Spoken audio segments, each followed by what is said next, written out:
Piorlondon, I say, yo, go on, man.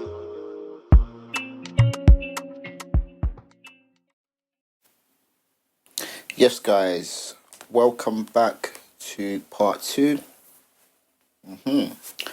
of the compressors. We're going to dive into the detail now. Where I'm going to show you guys the actual compressors that I use, explain what they're used for, how you can use them. We might have to go into a three part because, there might be a lot that I want to say about these compressors. But the first one we're going to look at is the FabFilter Pro C2, which is this one, as you can see. This one, for me, I'm going to just say that it's highly versatile, especially for genres when it comes to Afrobeats, hip-hop, drill, grime, whatever kind of producer you feel like you are. It's highly versatile. It gives it multiple styles, great for transient control, precise control over attack and release. It gives it a clean compression, to be honest with you, just straight to the point. And it's also as well for those who love their kicks and their percussion. It's very excellent for shaping kicks and snares. And also great use that it has with the sidechain over here. It's got a great, it's super friendly when it comes to sidechaining and bass and stuff. The only con I would say that I will have with this one is personally, could be too transparent if if you're trying to add some color, and it could be a bit too transparent. So you got to know, like I said, trust your ears. But yes, the FabFilter C2. I don't always go to this one, to be honest with you, but I do use it when I'm heavy with the percussions in my production. Yeah.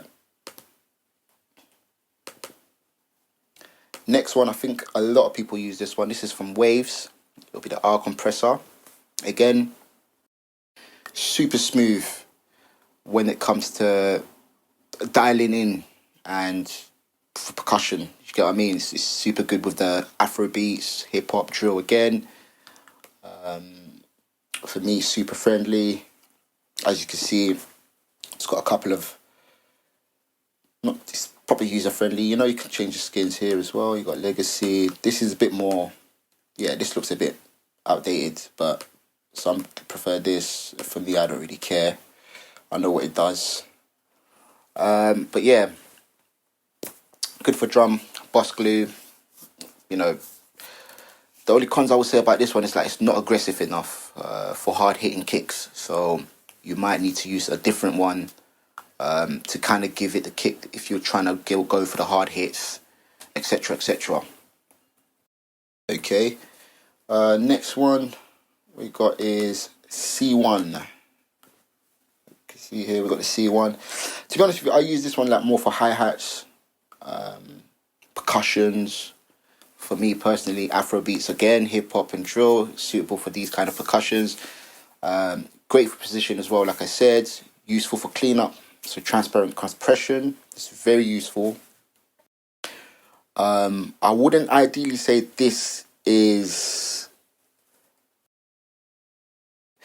I wouldn't say, like, how can I put it? It's not the one you would want to use if you want aggressive drums. You get what I mean? You would go for something like the CLA 76 that we're going to come onto in a minute. But yeah, this is a C1 comp, guys. Second to last is most producers' favourite. Some use different ones, but this is the CLA 2A. Again, same genres, Afrobeats, hip-hop, drill. Gives it a warm and smooth. Great for congas, percussions. Good for analog vibe, mellow drums. What else can I say? It can soften harsh snares as well. It can do that a lot. But yeah, if it can be this, if you need to know how to use it, because it's got the two here. So you've got the gain and you've got the peak reduction. You've got to know how to kind of balance this and know what you're looking for.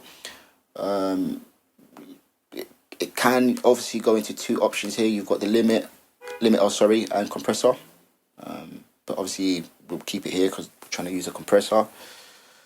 So yeah, that'll be the CLA 2A. And the last one guys, this is not in order, by the way. It's just from the top of my head the kind of compressions that I use. But this will be the 76 CLA 76. Again, same genres: Afrobeats, hip hop, drill, grime, whatever. It's good for if you want, fast and punchy. Sorry, a classic aggressive tone. Ideal for snappy transient. It can also be harsh if you're using it. So you gotta know how to dial it in. Less control over compression.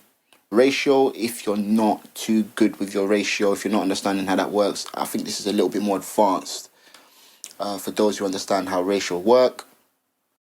And it can, for me, another con is it can squash dynamics if not dialed in carefully. Like I said, you got to trust your ears and you got to know what you're aiming for. You don't always need to be using compressors if you feel like the samples you're using are already if they're already sitting well in the mix. You might want to use a compressor maybe in a drum bass just to glue things together, give a bit more depth in terms of the transients being used and where they place themselves on the spectrum. So yeah, guys, this is the second part of the video. Just briefly going over some of the compressors that I use.